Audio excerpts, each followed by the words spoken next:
다음 주부터가 우리 교회력으로 대강절입니다. 현재 가톨릭 교회든 또 프로테스탄트 교회든 우리 성탄절 앞 4주간 동안 대강절을 지키고 있습니다. 교회가 지키는 절기는 대부분 매우 중요한 신앙적인 의미를 담고 있습니다. 대강절은 어떤 신앙적인 의미를 담고 있을까요? 대강 지키는 절기가 대강절일까요? 대강절은 이 도착한다 또는 온다라고 하는 뜻인 라틴어인 어드벤투스라고 하는 이 용어에서 유래가 되었습니다. 우리나라에서는 기다릴 때와 또 이런 내릴강, 위에서부터 내려온다, 내릴강을 써서 대강절이라고 부르기도 하고요. 또 기다릴 때와 또 가까이 임한다, 임할 임자를 써서 대림절이라고 부르기도 합니다. 국립국어원에서 발간된 그 표준국어 대사전에 보면 이 대강절에 대해서 이렇게 정의를 했습니다. 그리스도의 성탄을 기념하기 위한 성탄전 4주간이라고 정의했습니다. 이 국립국어원에 계시는 분이 아마 예수 믿는 분이 없으신가 봐요. 이 성경의 개념과 교회 예전을 모르고 정의를 내린 것입니다. 논리적으로 이미 예수님이 세상에 오셨는데 탄생을 기다린다고 하는 것은 맞지 않습니다. 대강절에 관한 가장 오래된 자료는 6세기 중반에 갤라시안 예전서라고 하는 아주 중요한 책이 있습니다. 이 예전서에는 대강절 기간에 사용한 5주일 분량으로 쭉 내용이 구성이 되어 있습니다.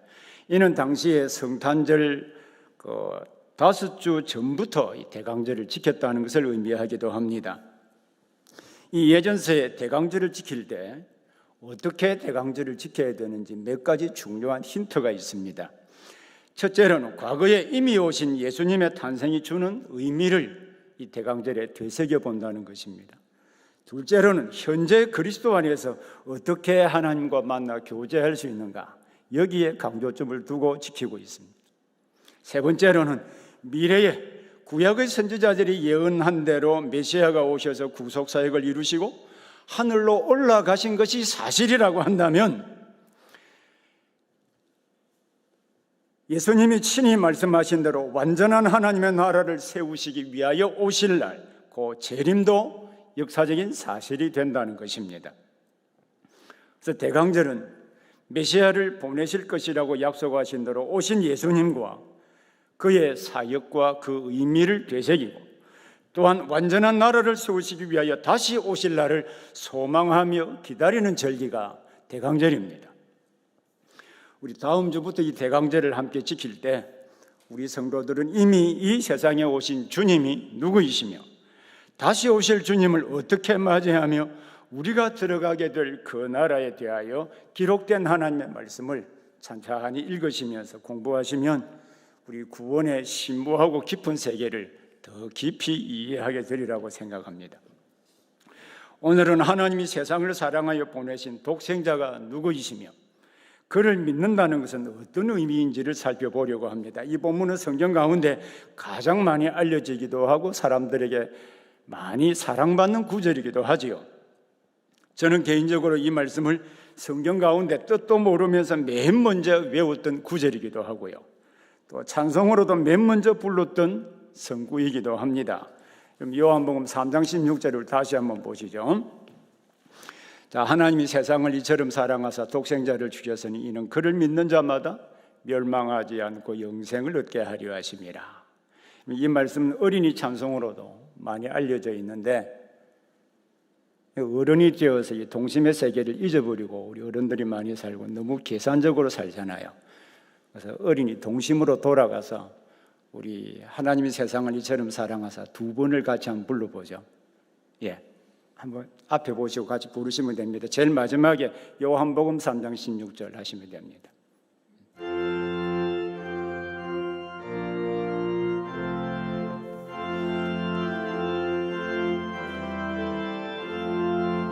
하나님이 세상을 이처럼 사랑하사 독생자를 주셨으니 누구든지 주를 믿으면 멸망하지 않고 영생을 얻으리라. 요한복음 3장 16절 좀 빨리 한 번 더요.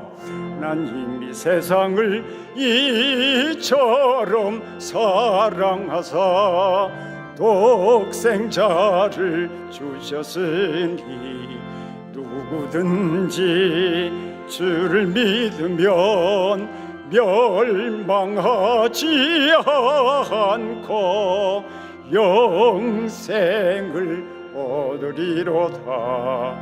요한복음 3장 16절. 주일학교 안 다니셔서요? 집에 가서 한번 좀 인터넷으로도 이렇게 부를 수 있으니까 여러 번 반복해서 불러보기를 바랍니다. 이 말씀은 우리 주변의 여러 가지 종류의 전도지 가운데 가장 많이 실리는 내용 가운데 하나이기도 하죠. 그런데 많이 알려져 있는 만큼 이 말씀을 바르게 이해는 하고 있을까요? 우리는 이 말씀을 바르게 알기 위해서 저자가 이 말씀의 핵심 개념을 전달하기 위해서 어떤 의미를 선택했고 어떤 논리로 설명하고 있는지를 잘 이해할 필요가 있습니다. 이 짧은 구절에 사용된 중요한 의미는 하나님, 세상, 독생자, 믿는 자, 영생 등의 개념을 담고 있습니다. 논리는 요한복음 3장 1절부터 21절에 기록된 니고데모와의 대화 가운데 예수님이 하신 말씀 가운데 있습니다. 우리 신약 성경 가운데 예수님이 하신 말씀을 빨간색으로 표시한 영어 성경이 있고요. 아마 한글 성경에도 예수님이 하신 말씀을 빨간색으로 표시한 성경이 있으리라고 생각을 합니다. 그 빨간색으로 표시된 성경을 보면 3장 1절부터 21절에 다 빨간색으로 되어 있습니다. 이는 한 문맥으로 이 본문을 이해했다는 뜻이기도 합니다. 그래서 오늘 함께 살펴볼 말씀의 주제는 하나님이 세상을 사랑하여 보내신 독생자를 믿는 자는 누구든지 영생을 얻어서 하나님과 영원히 교제할 수 있다. 하나님과 영원히 교제할 수 있다는 것입니다. 이 주제를 중심으로 첫 번째로는 요한복음에서 말씀하시는 하나님은 어떤 분이신가? 두 번째로는 그 하나님이 어떻게 세상을 사랑하셨는가? 세 번째로는 그 하나님은 왜 독생자를 주셨는가? 네 번째로는 어떻게 영생을 얻을 수 있는가 하는 점을 함께 살펴보려고 합니다. 우리 첫 번째로는 독생자를 주신 하나님이 어떤 분이신지를 살펴보도록 하겠습니다. 요한복음 3장 16절은 하나님이 세상을 이처럼 사랑하셨다라는 말씀으로 시작하고 있습니다. 이 구절은 맨 처음부터 하나님이라고 하는 주제로 시작을 합니다. 하나님은 어떤 분이십니까? 하나님은 존재하신다고 생각하십니까? 이 세상에서는 하나님이 없다고 하는 무신론자들도 있고요. 어떤 사람은 나는 하나님이 존재를 증명할 수 없기 때문에 증명이 되면 믿겠다라고 말하는 이신론자들도 있습니다. 그러나 하나님은 우리가 그 존재 여부를 증명하지 않아도 하나님이 계신다는 것을 성경을 통하여서도 알려주고 계실 뿐만 아니라 세상의 모든 만물들과 현상들을 통하여서도 증명해 주시고 있습니다. 그래서 믿음의 눈을 가지고 있다면 분명하게 체험적으로 하나님을 만나고 경험할 수 있습니다. 성경에 기록된 하나님의 말씀은 단순히 인간의 지혜로 기록된 말씀이 아니라 하나님의 말씀이기 때문에 그 말씀을 믿고 순종한다면 그 말씀을 기록하신 하나님이 어떤 분이신지 우리의 삶 가운데서도 경험할 수 있습니다. 성경은 하나님을 어떤 분으로 설명하고 있을까요? 우리가 고백하고 있는 웨스트민스터 소결의문답 산문에 보면 성경은 주로 무엇을 가르칩니까? 라고 질문하고 그 대답으로 성경은 주로 사람이 하나님에 관하여 믿어야 할 것이 무엇이며 사람이 하나님에 관하여 믿어야 할 것이 무엇이며 하나님이 사람에게 요구하시는 본분이 무엇인가에 대한 것입니다 라고 했습니다. 이 두 부분으로 이루어져 있는데요. 사람이 하나님에 대하여 믿어야 할 내용, 동시에 하나님이 사람에게 요구하시는 본문, 우리 신앙 고백서에 따르면 하나님이 제일 성경에서 중요한 주제임을 잘 보여주기도 합니다. 그리고 사도신경 맨 처음에 전능하사 천지를 만드신 하나님 아버지를 믿습니다라고 고백을 하고 있지요. 하나님이 어떤 분이신지 한두 마디로 정의할 수는 없습니다. 하나님은 세상과 우주에 일어날 모든 일들을 맨 처음에 작정하신 대로 창조하시고 섭리하신 분이십니다.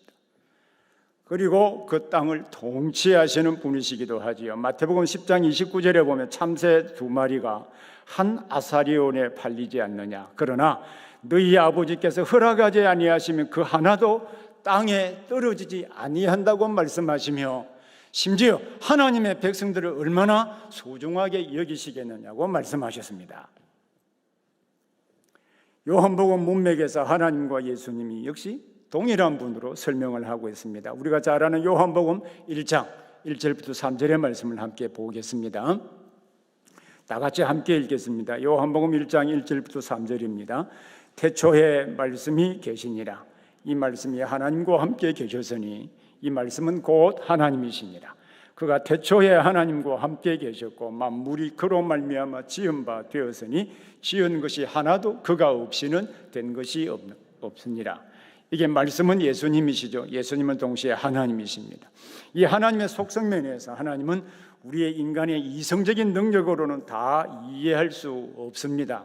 하나님은 영으로 존재하시고 온 세상 어디에서든지 존재해 계시고 모든 것을 아시고 모든 능력을 가지고 무엇이든지 하실 수 있는 전능하신 분이실 뿐만 아니라 초자연적인 분이시면서도 매우 신비하게 성부와 성자와 성령 하나님으로 계시면서 우리 성도들의 아버지로서 친밀하게 교제하시는 분이라고 성경은 설명하고 있습니다.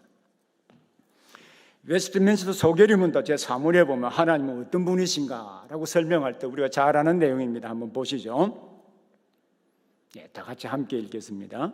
하나님께서는 영이신데 그분의 존재와 지혜와 능력과 거룩과 공의와 선하심과 진실하심이 무한하시며 영원하시고 불변하십니다. 이 교리문답을 자세히 보십시오. 하나님은 영이신데 딱 끊으시고요. 그분의 존재가 무한하시고 영원하시고 불변하십니다. 그분의 지혜가 무한하시고 영원하시고 불변하시고 그의 능력이 무한하시고 영원하고 불변하시고 그의 거룩이 그의 선하심이 진실하심이 무한하고 영원하고 불변하다, 이런 뜻입니다. 근데 만약 천지 만물들을 창조하시고 그 뜻대로 통치하시며 초자연적이며 무한한 능력을 가지신 분이신 하나님이 고대 바벨론 신화에 나오는 신들이나 그리스 로마 신화에 나오는 제우스나 헤라 신이나 로마 황제 네로와 같이 그 성품이 비윤리적이고 매우 변덕적이라고 한다면 우리가 하나님을 섬기는 것 자체가 얼마나 고통스럽고 힘들까요? 그러나 하나님의 인격적인 특성은 거룩하시고 의로우시고 선하시고 진실하심이 무한하시고 영원하시고 변하지 않으신 분이십니다. 근데 이 하나님이 어떻게 세상을 사랑하셨을까요? 이것이 우리가 두 번째로 살펴볼 주제입니다. 요한복음 3장 16절에서 예수님은 하나님이 세상을 이처럼 사랑하사 독생자를 주셨다라고 하셨습니다. 이게 이처럼 헬라어 말로 후토스라고 하는 말인데 이처럼이 의미하는 바가 무엇일까요?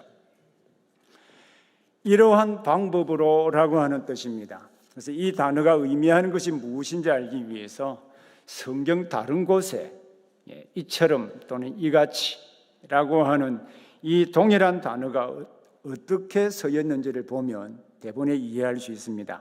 여러분 마태복음 5장 15절 16절 말씀은 다 알고 계시죠? 한번 찾아보기를 바랍니다.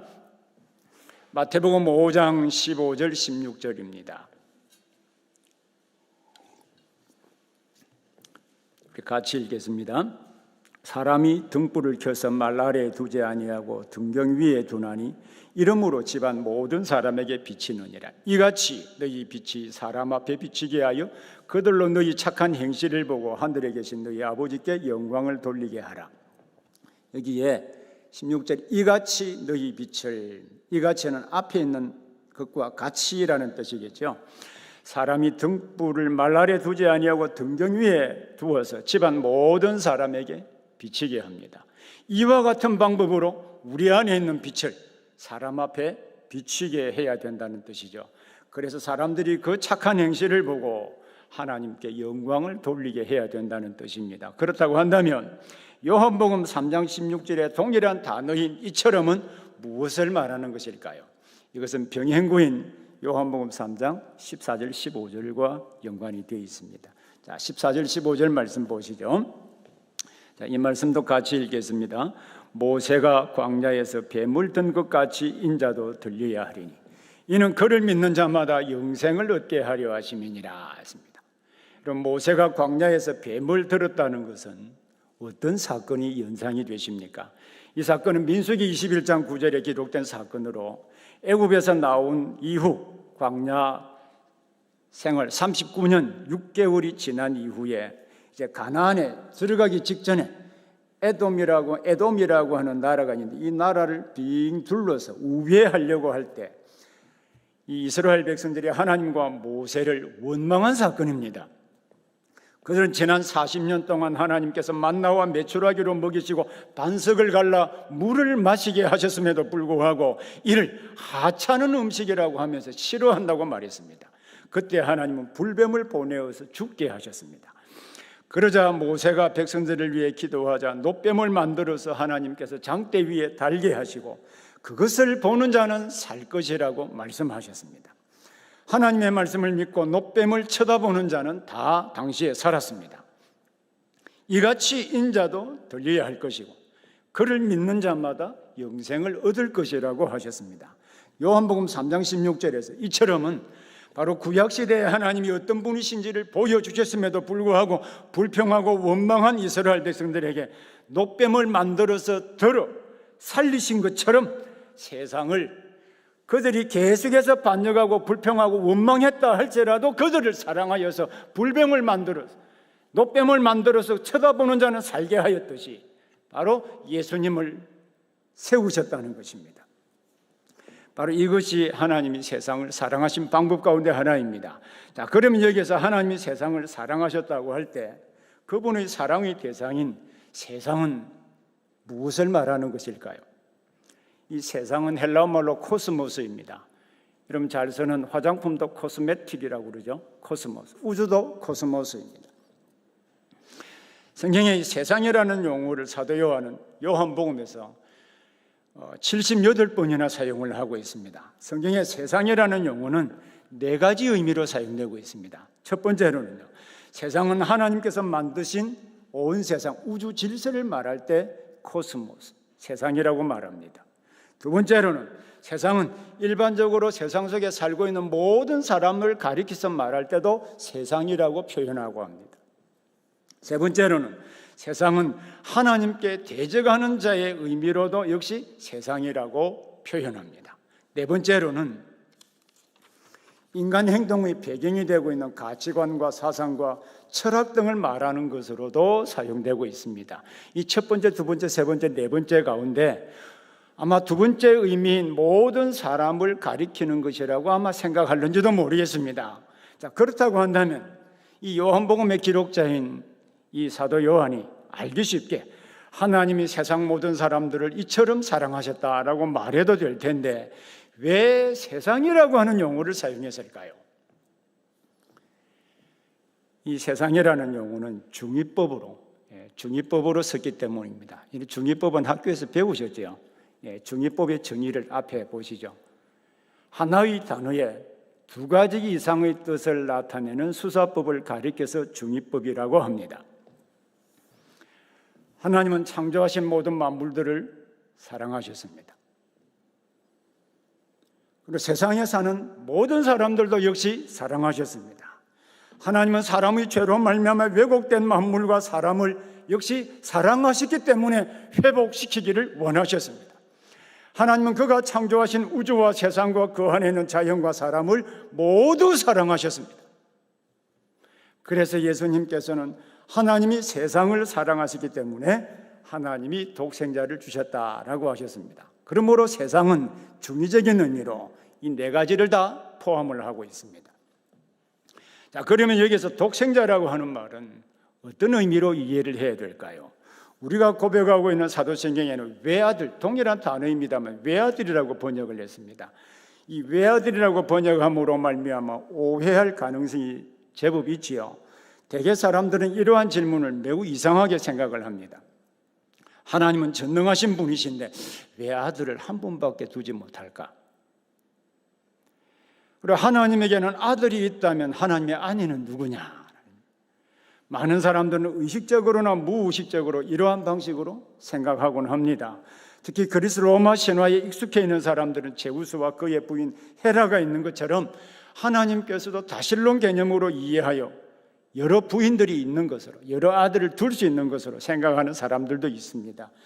이것은 독생자의 참된 의미를 이해하지 못하고 있기 때문입니다. 이 독생자라고 하는 말은 헬라어 말로 모노게이스라고 하는 말입니다만 여러 의미를 가지고 있습니다. 유일하다라는 개념도 가지고 있고 독특하다, 유니크, 독특하다라는 개념도 가지고 있습니다. 누가복음 7장 12절에 나인성에 사는 한 과부의 아들을 독자라고 불렀지요. 이 역시 모노게이스라고 성경은 기록하고 있습니다. 그리고 회당장 야이로의 외동딸 역시 이 모노게이스는 외동딸이라고 할 때 독자 개념을 사용을 하고 있습니다. 그래서 단어 자체가 특별한 의미를 전달해 주는 것은 분명히 아닙니다. 그러나 히브리서 11장 17절에 보면 아브라함이 외아들 이삭을 드렸다라고 할 때도 역시 동일한 의미로 사용을 했습니다. 우리가 아는 바와 같이 이삭은 독자가 아닙니다. 아브라함에게는 이스마엘이라는 아들도 있고 후처인 그두라에게서 난 8명의 아들도 있습니다. 6명의 아들도 있었습니다. 그런데도 독자라고 쓴 것은 하나님의 약속에 따라 주신 유일하고 독특한 아들이기 때문에 독자라는 표현을 썼습니다. 하나님이 예수님을 독생자로 보내신 것은 하나님의 약속에 따라 독특하신 방법으로 세상에 오신 하나님이시라는 뜻입니다. 요한복음 3장 17절 그 밑에 보면 하나님이 그 아들을 세상에 보내신 것은 세상을 심판하려 하심이 아니요 그로 말미암아 세상이 구원을 받게 하려 하심이라고 하셨습니다.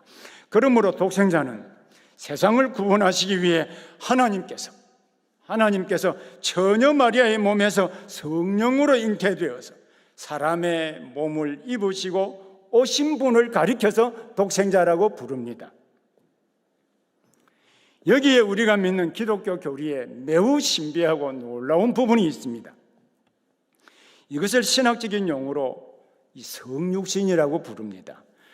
이 알리스트 맥그리스라고 하는 우리 신약학자가 있는 신학자는 하나님이 세상 사람들을 그리스도 안에서 자신과 화목하게 하신 이 기독교의 위대한 진리가 하나님이 그리스도 안에서 하나님과 온 세상을 화목하게 하신 이 기독교의 위대한 진리인 이 성육신이라는 단어 속에 기독교의 가장 신비롭고 오묘한 진리가 여기에 내재되어 있다고 했습니다.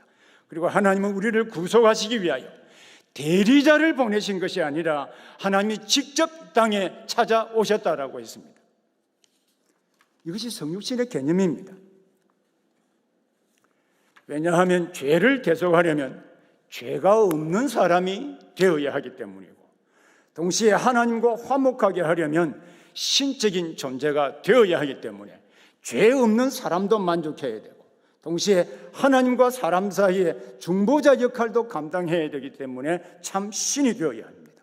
그래서 예수님은 우리가 성탄절에 자주 부르는 찬송가 122장에 보면 이 세상에 주께서 탄생하실 때에 참 신과 참 사람이 되시려고 동정녀의 몸에서 나시었으니라고 찬송을 부르곤 합니다. 하나님은 세상을 사랑하고 처음의 상태로 회복하시기 위하여 그가 창조하신 피조물 가운데 하나인 사람이 되시고 마지막에는 사람이 지은 죄를 대신 담당하고 십자가를 지셨습니다. 이것은 바로 하나님이 세상을 사랑하시기 때문입니다. 우리가 앞에서 하나님이 어떤 분이신지를 이미 살펴본 바가 있습니다. 하나님은 온 우주와 그 안에 있는 모든 것을 작정하시고 작정하신 대로 세상을 창조하신 분이시고 그 만드신 만물들을 통치하시고 섭리하시는 분이십니다. 그리고 영이시고 전지하시고 전능하시고 어디든지 계시는 무소부재하신 분이시고 성부와 성자와 성령으로 존재하시는 분이십니다. 그러면서도 하나님은 거룩하시고 의로우시고 선하시고 신실하신 분이십니다. 바로 이 하나님께서 우리를 사랑하시기 때문에 독특한 방법으로 곧 하나님이 인간의 몸을 입으시고 처녀 마리아의 몸을 통하여서 성령으로 잉태되셨습니다. 그리고 노뱀이 달린 것처럼 인자로 오신 예수님이 십자가에 달리셨습니다. 하나님이 사람의 죄로 말미암아 왜곡되고 변질된 세상을 구원하시기 위하여 하나님 당신의 목숨을 주신 것입니다. 여러분, 이보다 더 큰 사랑이 어디에 있습니까? 독생자의 개념은 바로 여기에 있습니다. 세 번째로, 하나님께서 왜 사람의 몸을 입으시고 독생자로 오셨을까요? 예수님께서는 그 목적을 요한복음 3장 16절 후반부에서 이는 그 목적은 그를 믿는 자마다 멸망하지 않고 영생을 얻게 하려 하심이라고 했습니다. 하나님께서 독생자로 오신 목적은 그를 믿는 자마다 영생을 얻게 하기 위함입니다. 동일한 저자인 사도 요한이 요한일서 4장 9절에서는 또 약간 다른 방식으로 표현을 했습니다. 자, 4장 9절 말씀, 요한일서 4장 9절 말씀 다 같이 함께 읽겠습니다. 하나님의 사랑이 우리에게 이렇게 나타난 바 되었으니 하나님이 자기의 독생자를 세상에 보내심은 그로 말미암아 우리를 살리려 하심이라. 자, 요한복음 3장 16절에서는 멸망하지 않고 영생을 얻게 하려 하심이라 라고 했고요. 동일한 표현이긴 합니다만 요한일서 4장 9절에서는 살리려 하심이라고 했습니다. 이 두 개의 단어가 어근이 같습니다. 좌오라고 하는 어근이 동일한 말입니다. 이 말은 죽었다는 것을 암시하는 말이기도 합니다. 성경은 처음에 하나님이 세상을 창조하셨을 때 지금처럼 죽음과 다툼과 고통이 없었습니다. 하나님의 형상으로 지음을 받아 온 천하 만물들을 창조하시고 그 뜻대로 통치하시는 하나님과 교제하면서 살았습니다. 그때의 조건은 하나님과 맺은 언약의 말씀대로 선과 악을 알게 하는 나무의 실과를 먹지 않으면 영원히 그곳에서 살아계신 하나님과 만나 교제하며 살 수 있었습니다. 그러나 사람은 하나님처럼 되려고 하는 교만 때문에 사탄의 말을 듣고 하나님의 말씀을 믿지 않고 하나님과 맺은 언약을 배반하고 불순종함으로 말미암아 이 땅에 죽음과 고통이 찾아오게 되었습니다. 이 죄로 말미암아 우리 인류에게 여러 가지 변화들이 오게 되었습니다. 무엇보다도 가장 중요한 것은 하나님과의 관계가 단절되었습니다. 하나님과 전인격적으로 교제할 수 있는 존재가 하나님으로부터 쫓겨나게 되었습니다. 이뿐만 아니라 인간관계에서 서로 사랑하고 돕고 협력하여 하나님의 뜻을 이루어가야 될 존재가 서로 미워하고 시기하고 심지어 사람을 죽이는 관계로 발전했습니다. 자연과의 관계에서도 자연의 풍성함을 누리고 아름답게 관리하고 돌보아야 될 존재의 큰 변화를 가져오게 되었습니다. 사람은 종신토록 수고해야 땅의 소산을 먹고 땀이 흘러야 식물을 먹을 수 있게끔 되었습니다. 그리고 땅의 환경은 인간의 죄로 말미암아 저주를 받아서 가시와 은근퀴를 내게 되었습니다. 우리 인류의 모든 문제는 하나님과 맺은 언약의 말씀을 믿지 못하고 불순종한 것, 즉 죄 때문에 비롯되었습니다. 그러나 하나님께서는 이 세상을 사랑하셨습니다. 그래서 하나님이 우리와 같은 사람의 몸을 입으시고 이 세상에 오셨습니다. 그러면 하나님께서 사람의 몸을 입으시고 이 세상에 오셔서 하신 일이 무엇일까요? 우리가 지은 죄를 대신 담당하시고 십자가에 죽어주셨습니다. 그것은 우리가 이 본문에서 표현된 대로 이는 누구든지 그를 믿는 자마다 멸망치 않고 영생을 얻게 하도록 하기 위함입니다. 여러분, 영생이 무엇입니까? 예수님께서 영생이 무엇인지 요한복음 17장 3절에서 정의해 주셨습니다. 그럼 요한복음 17장 3절 말씀, 자, 우리 다 같이 함께 읽겠습니다. 시작. 영생은 곧 유일하신 참 하나님과 그가 보내신 자 예수 그리스도를 아는 것이니이다. 영생은 곧 유일하신 참 하나님과 그가 보내신 자 예수 그리스도를 아는 것이라. 참 하나님과 그 하나님이 보내신 자 예수 그리스도를 안다라고 할 때 이론적인 알을 의미하는 것이 아닙니다. 지적인 의미가 아니고 경험적인 지식을 의미합니다. 우리가 지금 이 세상에서 언제 어디서나 하나님을 만나고 경험할 수 있고 교제할 수 있습니다. 우리가 영생이라고 하는 말을 이해할 때 항상 우리는 생명을 수식하고 있는 영원한이라고 하는 것에만 많이 강조함으로 말미암아 지금 경험할 수 있는 것보다도 저 멀리 완전한 나라가 이루어지게 되면 경험하게 될 것을 영생이라고 생각하는 경향이 있습니다. 그러나 실제로는 영원한의 강조점이 있는 것이 아니라 생명의 특성의 강조점이 있습니다. 살아계신 하나님과 그가 보내신 자 예수 그리스도와 교제하는 이 생명이 특성이 영원하다는 것입니다.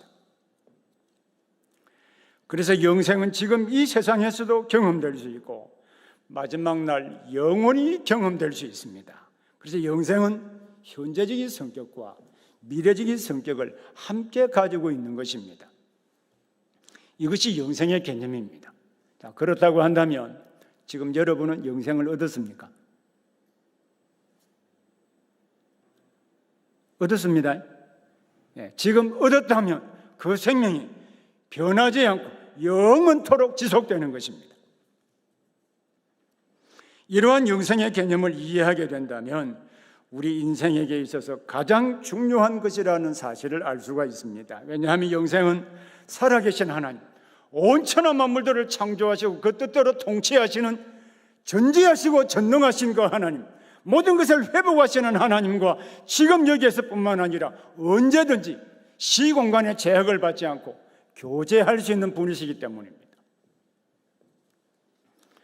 천지 만물을 창조하시고 전능하시고 모든 만물을 초월해 계시는 초자연적인 분이신 하나님과 자유롭게 언제 어디서든지 교제할 수 있습니다. 이 하나님과 교제함으로 하나님의 사랑과 전능과 치유와 은혜를 경험할 수 있습니다.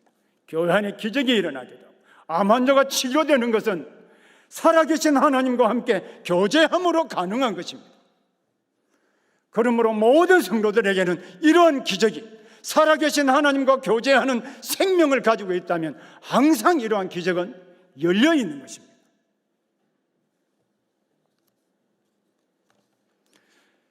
이 하나님과 교제함으로 하나님의 사랑과 전능과 치유와 은혜를 언제든지 어디서든지 경험할 수 있다는 뜻입니다. 동시에 하나님과 동역하며 죄로 말미암아 왜곡되고 변질된 세상을 회복하는 일에 하나님과 동역하며 참여할 수 있습니다. 여러분, 로마서 8장 19절부터 21절 말씀 함께 보시죠. 로마서 8장 19절부터 21절 말씀 우리 함께 같이 읽겠습니다.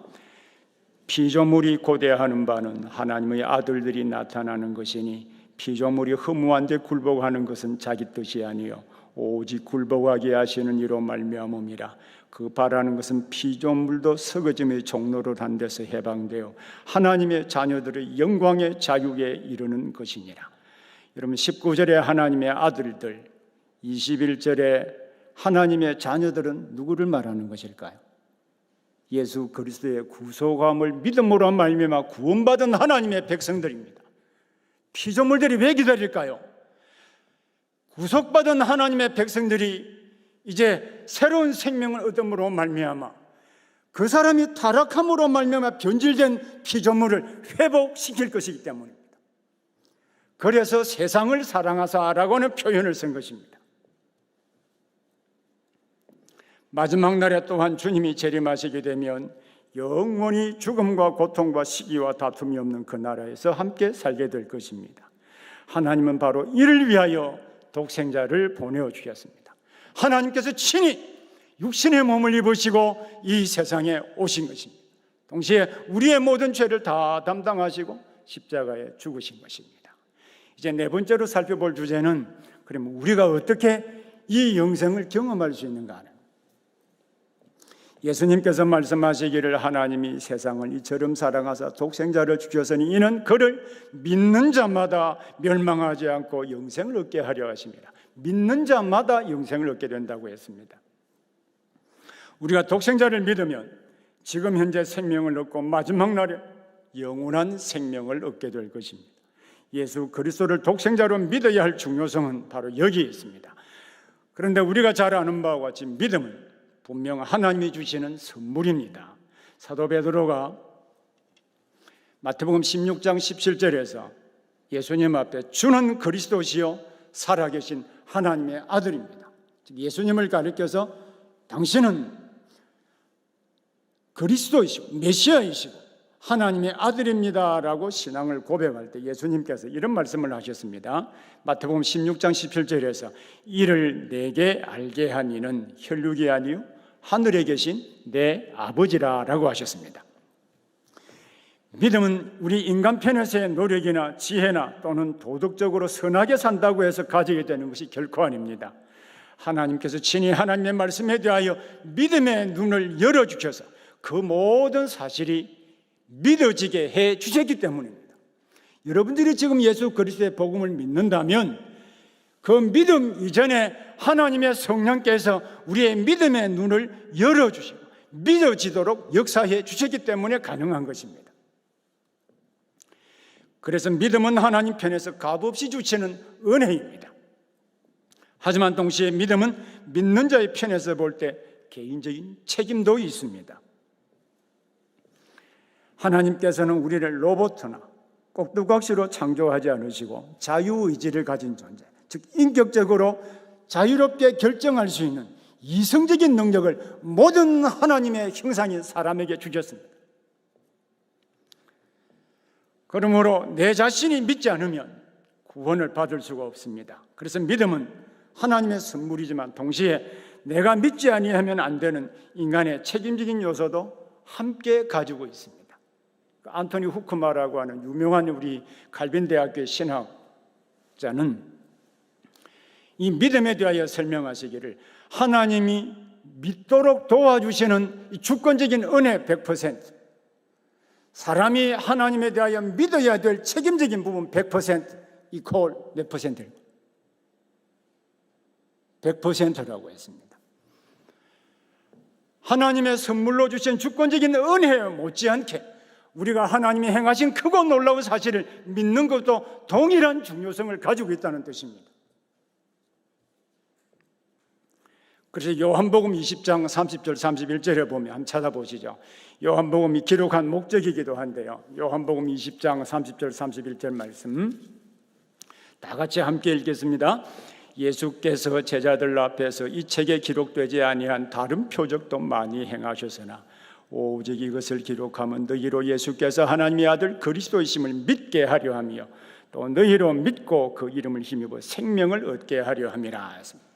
그래서 믿음은 이 양면성을 함께 가지고 있습니다.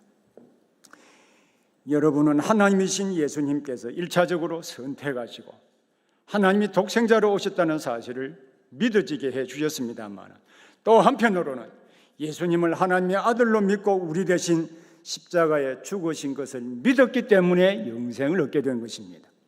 그래서 앞으로 하나님과 영원토록 교제하는 이 생명의 복을 누릴 수가 있습니다. 그러나 성도는 믿고 영생을 얻었다고 해서 하나님과 교제하며 풍성한 은혜를 즉각적으로 바로 경험할 수 있는 것은 아닙니다. 영생을 얻었다고 한다면 그 영생을 경험하고 누리는 방법에 대해서도 잘 이해를 해야 되거든요. 몇 년 전에 우리 소천한 우리 존 스토튼 목사님이 쓴 기독교의 기본 진리, 여러분 이 책을 사서 꼭 한번 여러 번 탐독해 보기를 바랍니다. 이 기독교의 기본 진리라고 하는 이 책에서 이미 얻은 영생을 풍성하게 경험하려면 세 가지 중요한 비결이 있다라고 말했습니다. 그것은 하나님에 대한 의무, 두 번째로는 교회에 대한 의무, 세 번째로는 세상에 대한 의무를 잘 수행해야 된다. 특히 하나님에 대한 의무는 매일 성경을 읽고 기도하는 시간을 통하여서 하나님과 만나 교제하는 것입니다. 교회에 대한 의무는 교회가 하는 일에 적극적으로 참여하고 헌신하는 것입니다.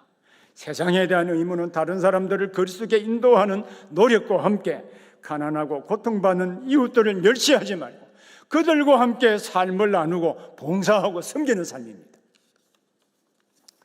우리 사랑하는 믿음의 가족 여러분, 독생자를 주시기까지 사랑하신 하나님의 사랑을 느껴보고 여러분 경험해 보기를 원하십니까? 그 하나님의 존재하심과 그 하나님의 능력과 하나님의 치유하심을 경험해 보기를 원하십니까? 그 방법은 하나님께 대한 의무와 교회에 대한 의무와 세상에 대한 의무를 잘 이행하는 것입니다. 이것이 믿음의 구체적인 표현 방식이기 때문입니다. 이러한 믿음을 실천할 때 미래의 소망으로서만이 아니라 현재에도 살아계신 하나님과 교제하는 영생을 소유하고 경험하게 됩니다. 이 화란의 유명한 개혁주의 신학자 가운데 아브라함 카이프가 있는데, 아브라함 카이프는 이 하나님과 교제하는 영생은 너무너무 심오한 것이기 때문에 이론적으로는 절대로 알 수가 없고 믿고 경험해 보지 않으면 이해할 수 없다라고 했습니다. 경험해 보려면 어떻게 하면 될까요? 존 스토튼 목사님이 제시한 이 세 가지를 반드시 해야 합니다. 사실 하나님과의 교제는 이론이 아니고 믿고 경험해 보지 않으면 알 수 없는 매우 실제적이고 체험적인 것입니다. 하나님이 여러분 어떤 분이십니까? 온 세상과 우주에 일어나는 모든 일들을 작정하신 분이시고 그 작정하신 바에 따라 온 세상과 우주를 창조하시고 또한 그 뜻대로 통치하시는 분이십니다. 그리고 속성적인 면에서 영이시고 전지하시고 전능하시고 인간의 능력을 초월해 계시는 분이십니다. 이 하나님, 여러분 교제한다고 할 때 얼마나 신비하고 놀라운 일입니까? 인격적인 특징 면에서도 거룩하시고 의로우시고 선하시고 신실하신 분과 만나고 여러분 그 은혜와 능력을 경험해 본다고 한번 상상해 보십시오. 이 얼마나 영광스럽고 여러분 신비로운 일입니까? 누구든지 독생자로 오셔서 십자가에 죽으신 분을 그리스도로 믿으면 영원히 살아계신 하나님과 교제하는 생명을 풍성하게 경험할 수 있습니다. 그리고 하나님께 대한 의무와 교회에 대한 의무와 세상에 대한 의무를 잘 수행하면 역시 이 은혜를 경험할 수 있습니다. 그러면 하나님의 능력과 치유와 회복해 주시는 신비롭고 놀라운 믿음의 세계가 있다는 것도 알게 될 것입니다. 그런데 이 일이 매우 평범한 것처럼 보입니다만은 하나님의 은혜와 능력을 경험할 수 있는 실제적인 방법이기도 합니다.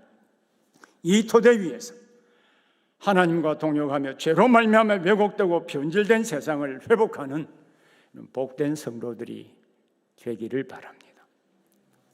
기도하겠습니다. 참 좋으신 우리 하나님 아버지, 도대체 우리가 무엇이고 한데 우리를 극진히 사랑하시사 하나님께서 육신의 몸을 입으시고 이 땅에 오셔서 우리가 받아야 할 죄의 형벌을 대신 담당케 하심으로 말미암아 우리를 구속하여 살아계신 하나님과 영원토록 교제하며 그 하나님의 전능하심과 그 하나님의 사랑과 그 하나님의 신실하심과 하나님의 치유하심과 하나님의 은혜를 깊이 경험함으로 믿음 세계의 신비롭고 놀라운 세계를 보게 하셨는지요. 우리 한평생 사랑하는 성도들이 이 하나님과 교통하며 때로는 어렵고 힘든 일에 부딪힌다 할지라도 이 하나님과 교제하며 이 하나님의 전지하심과 전능하심을 의지하고 교통함으로 말미암아 참 하나님의 전능하심과 하나님의 치유하심과 회복을 경험하며 또 우리가 경험한 바를 온 세상에 증거하며 사는 성도의 삶이 되게 해 주시옵소서. 코로나19로 말미암아 어렵고 힘든 시간을 보내는 성도들도 있고 불치의 질병으로 말미암아 하나님의 전능하심과 치료해 주심을 구하는 성도들도 있는데 우리가 믿는 대로 하나님께서 성경에 말씀하신 대로 우리와 교제하시는 하나님께서 우리 성도들의 기도를 들으시고 치유하시고 회복해 주시고 은혜를 베풀어 주옵소서. 그래서 과연 우리 하나님이 성경에 말씀하신 그 하나님이시다라고 하는 것을 자유롭게 증거하고 간증할 수 있는 날이 있도록 축복해 주옵소서. 예수님의 이름으로 기도드리옵나이다. 아멘.